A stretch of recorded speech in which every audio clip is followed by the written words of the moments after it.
Hello दोस्तों, नमस्कार। स्वागत है आपका अपने चैनल इमेजिनरी रूट्स में। आशा करता हूँ सब लोग बेहतर होंगे, बेहतर होते जा रहे होंगे। दोस्तों, आपको आगामी आने वाली होली की बहुत बहुत शुभकामनाएं। और कल से होलाष्टक भी शुरू हो रहा है। कहीं कहीं रंग लगने शुरू भी हो गए हैं। बैठक बैठक सब शुरू हो गई है। इस बीच में मांगलिक कार्यक्रम नहीं होते हैं। इस बीच में आपके लोग बाग होली में ले आते हैं, रंग वंग लगाते हैं। और बहुत सी तांत्रिक क्रियाएं भी इस बीच में बहुत सक्रिय हो जाती हैं। लेकिन इन सब से परे आज आपका जो मैं असल में आपको बताना चाहता हूँ वो बताना चाहता हूँ होली का दहन और होली की विशेष चर्चा करते हैं। होली क्यों मनाई जाती है? होली भी आपके जैसे दीपावली होती है, दशहरा होता है, अधर्म पर धर्म की विजय, वैसे ही होली भी मनाई जाती है। कहा जाता है कि आपके सतयुग के किसी काल में आपके जब हिरण्यकश्यपु और हिरण्याक्ष दो भाइयों ने उत्पात मचा दिया था, तो उनके एक भाई को तो बारह अवतार ने जब उसने पृथ्वी छुपा दी थी और वेद छुपा दिए थे किसी दूसरे ब्रह्मांड में ले जाकर, मल्टीवर्स में ले जाकर, तो भगवान ने वहाँ जाकर वेद भी छुड़ाई और इसे भी, पृथ्वी को भी वापस अपनी कक्षा में स्थापित करा। और जो उसका भाई था उसने भगवान से बदला लेने के लिए घोर तप आरंभ करा। जिस समय वो घोर तप कर रहा था तो देवताओं ने ये सोचा कि ये इतना खतरनाक है तो क्यों ना इसकी हम होने वाले वंश को भी समाप्त कर दें, ताकि ये कमज़ोर पड़ जाए, या जो भी उनके मन में इच्छा रही हो।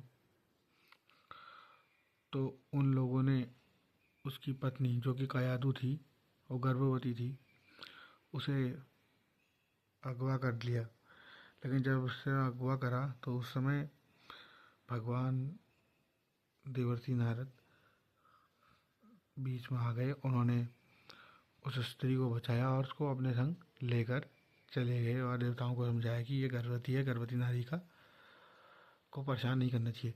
लेकिन उसका सौभाग्य देखिए देखिए, कहते हैं कि जिस समय औरत गर्भवती होती है उस समय आपके उसको बाहर जाने की आज्ञा नहीं होती है, क्योंकि उसके ऊपर गलत नज़र पड़ती है या लोग उसके गर्भ को देखते हैं तो लोगों की नज़र लगती है और बच्चे के ऊपर दुष्प्रभाव पड़ जाता है। ऐसा ही जब कंस की माँ के लिए भी कहा जाता है, क्योंकि अब होली में तो फिर सभी टाइप की बातें आएंगी ना। तो कंस के लिए भी कहा जाता है कि उसकी माँ भी चले गई थी अपने घर वालों के मना करने के बावजूद, तो वहाँ किसी राक्षस ने उसके गर्भ पर नज़र मार दी, कर नीयत से देखा, तो कंस की जैसी दुर्बुद्धि व्यक्ति पैदा हुआ जिसने अपनी बहन के बच्चों को मार दिया और बंदी बना लिया, अपने पिताजी को भी बंदी बना लिया। लेकिन अभी तो बात हम फिलहाल आपके उससे पहले शुरुआत की कर रहे हैं, जब ये सब शुरू हुआ तो वो देवताओं की नज़र भी पड़ी पहले तो उसके गर्भ पर। अब चाहे वो उनका इरादा कुछ भी हो, देवता देवता होते हैं। पॉजिटिव नेगेटिव को कम से कम न्यूट्रल कर देता है, लेकिन या फिर पॉजिटिव नेगेटिव को ख़त्म भी कर सकता है। तो वैसे ही आपके वो कई आपके देवर्षि नारद के संरक्षण में, तो देवर्षि नारद हुए भगवान नारायण के परम भक्त। हर समय वो नारायण नारायण ही कहते थे। तो जो गर्भ में जो बालक था वो बचपन से ही सुनते रहा भगवान का नाम। इसीलिए कहते हैं कि जब बच्चा गर्भ में हो तो उसके आसपास के माहौल को सात्विक रखा जाए, लेकिन ऐसा हो नहीं पाता आज के समय में। लेकिन बहुत से साधन संसाधन हैं जो आप कर सकते हैं। खुद अगर आप नहीं भी पढ़ सकते हैं तो मोबाइल में चला दें ये सब चीज़ें। बच्चा जितना ज़्यादा पॉजिटिव वाइब्स में रहेगा तो उतना ही ज़्यादा आपको उसके प्रति निश्चिंत होना पड़ेगा, निश्चिंत हो जाएंगे। और जितना ज़्यादा गलत माहौल में रहेगा उतना ज़्यादा गलत बनता जाएगा। कहते हैं ना, पुण्य की कमाई से पाप की कमाई का असर, सब चीज़ों का असर होता है। जो आप खाते हैं, जो आप पीते हैं, जैसे आप हैं वही सब आपके बच्चों में भी आता है। आपके घर में धर्मात्मा ही पैदा हो जाए, लेकिन अगर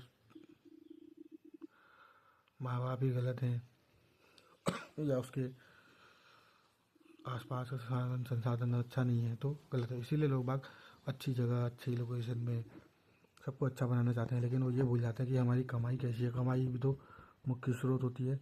आपकी कमाई में किसी के आंसू हैं, किसी का गुनाह है, कई सारी चीज़ें होती हैं। जैसे परिश्रम से आपने अपना बीज बोया है, जैसी खाद पानी आप उसमें डाल दें वही चीज़ उसमें आएंगी। अब इसका ये मतलब नहीं कि आप अच्छे स्कूल में पढ़ाएं, अच्छी हाई फाई शिक्षा दें तो वो अच्छा ही होगा। आपकी कमाई मुख्य स्रोत है। जो आप पैसा कमा के ला रहे हैं, जो अपने बच्चों को जिस पैसे खिला रहे हैं, वो कितनों के खून से सने हैं या वो आपके पसीने से सने हैं, वो आपके मेहनत से कमे हैं या किसी का फ़ायदा उठा के कमाए हुए हैं, या पूर्व जन्मों के संचित आपके पूर्वजों द्वारा इकट्ठी करी हुई संपत्ति इसका आप बुक कार्यों से जुड़े हुए हैं। चलिए अब हम इस टॉपिक को छोड़ के हम आगे बढ़ते हैं। तो वो ही हुआ।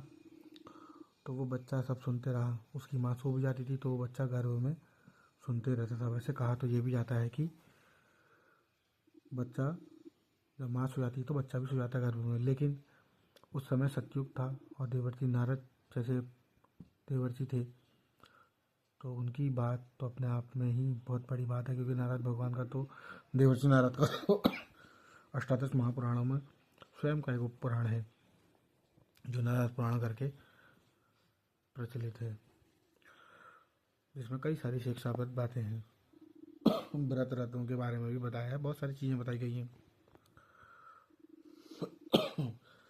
तो ये सब है। अब जब वो बच्चा बचपन से ये सब सुनते रहा, तो अब ऐसा होता है घर में, जैसे मान लीजिए आप हैं, आप अपने बच्चे से कहते हैं कि तू पढ़ाई कर या काम में ध्यान दे। बच्चा है, बच्चे का ध्यान पढ़ाई में नहीं है, वो किसी और फील्ड में रुझान है उसका। इसका दोष ये है कि ये मिक्स कल्चर जो हो गया है आजकल, जो ये वर्ण संकर औलादें हो रही हैं वो ऐसी पैदा हो रही है। अगर आपने नहीं करा ये पाप तो हो सकता है आपके पूर्वजों ने करा हो, कहीं ना कहीं से वो आया हो, या जिस समय वो होने वाला हो उस समय ऐसे मन में ऐसे भाव उत्पन्न हुए हो कि ऐसी औलाद पैदा हो जाए। तो चलो जो भी है, तो इन सब चीज़ों को ध्यान में रखते हुए गर्भाधान करना चाहिए। 16 संस्कार पर मैंने एक वीडियो बनाया, आप पहले देख सकते हैं वो चैनल में। तो वो बच्चा जो था धीरे धीरे धीरे धीरे करके जब बड़ा हुआ, अब वो तो बचपन से ही उसके मन में भगवान की भक्ति डली थी, लेकिन जब उसका पिता आया तो पहले तो वो बड़ा प्रसन्न हुआ कि बेटा हुआ, चलो मेरा वंश हो गया। लेकिन उसने वो चाहता था कि वो उसकी जैसा बने, लेकिन जो उसके परम शत्रु थे भगवान विष्णु वो उन्हीं का भक्त बन गया।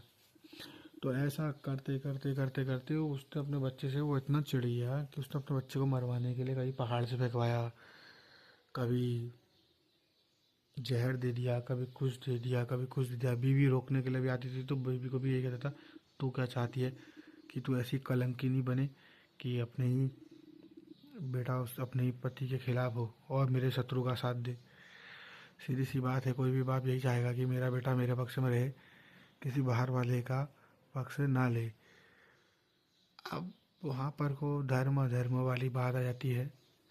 हालांकि वो थे तो तामसी प्रवृत्ति के ही, लेकिन उनके अंदर में बचपन में ही सत्वगुण दिया जल गया था। भगवान के नाम की भक्ति और नाम जब था ये सब होते होते होते होते अंत में जब वो बहुत ही ज़्यादा कुड़ गया, उसने कहा ये तो मर ही नहीं रहा है कैसे भी करके, हर जगह से इसको वो बचा देता है इसका विष्णु। तो उसने गुस्से में आकर अपनी बहन से कहा कि तू इसको लेके अग्नि में बैठ जा, तू तो जलेगी नहीं क्योंकि तुझे तो वरदान प्राप्त है। हालांकि होलिका ने उससे कहा मेरे को वरदान तो प्राप्त है, लेकिन वरदान के भी कुछ नियम और कायदे कानून है कि धर्म का साथ देने पर ही मेरी रक्षा होगी, और अगर धर्म का मैं साथ दूंगी तो मैं जल जाऊंगी। लेकिन भाई के भाई से और भाई के प्रेम से जो भी है वो उसको लेकर बैठ गई अग्नि में। उसके भतीजे ने मना भी करा, लेकिन वो बैठ गई। और हुआ उल्टा कि प्रहलाद तो नहीं जला, लेकिन प्रहलाद की बुआ जलकर भस्म हो गई। तब इसे होली का दहन मनाया जाता है, धर्म पर धर्म, अधर्म पर धर्म की विजय का। बहुत से लोग नज़र उतार के इसमें अपनी अग्नि में समर्पित कर देते हैं। तो ऐसे करके ये होली का दहन शुरू हुआ। और जो प्रहलाद हैं, भगवान के भक्त हैं, वो एक महान भक्त थे। तो उनकी बातों को ध्यान में रखते हुए उसके पिता ने फिर पुनः उससे द्वेष करा। वो अपने घमंड में ऐसे चूर था, क्योंकि उसे वरदान था कि वो न दिन में मरेगा न रात में, न सुबह न शाम, न घर के अंदर न घर के बाहर, न अस्त्र से न शस्त्र से। और 84 लाख योनियों में जो जितनी भी योनियाँ हैं, उनमें से किसी के भी हाथों वो नहीं मरेगा। तब शायद आपके ऐसे अवतारों का जन्म हुआ जो कि खंभे फाड़ के प्रकट हुए। भगवान नरसिंह, जो आधे नर आधे सिंह के रूप थे, और उनके इसी उग्र रूप की पूजा भी होती है। खंभा फाड़ के प्रकट हुए, वो भी ऐसे प्रकट हुए कि उसने कहा अपने बेटे से, बता तुझे तेरा भगवान कहाँ दिखता है। उसने कहा क्या इस खंभे में भी तेरा भगवान है। उसने कहा हाँ है। उसने खंभे को ही तोड़ा तो वहीं से वो प्रकट हुए। उन्होंने उसको चौखट पर रखकर देहली पर न दिन में न रात में, न सुबह में न शाम में, जो प्रदोष का समय होता है, न वो दिन होता है न शाम होती है, न शाम होती है न सुबह होता है, न दिन होती है न रात होती है, वो बीच का समय होता है। उस समय पर अस्त्र शस्त्रों से भी नहीं, न हवा में मारा न धरती में मारा, अपनी जांग में रखकर अपने नाखूनों से उसका सीना विदीर्ण कर दिया। ऐसे दिव्य चरित्र है भक्त प्रहलाद और उनके प्रभु नरसिंह भगवान का, भगवान विष्णु का। और ऐसे होली और होलिका का और होली का प्रारंभ हुआ। दोस्तों आशा करता हूँ आपको ये वीडियो पसंद आया और अच्छा लगा हो तो लाइक शेयर सब्सक्राइब करें। जय हिंद, जय भारत, हर हर महादेव।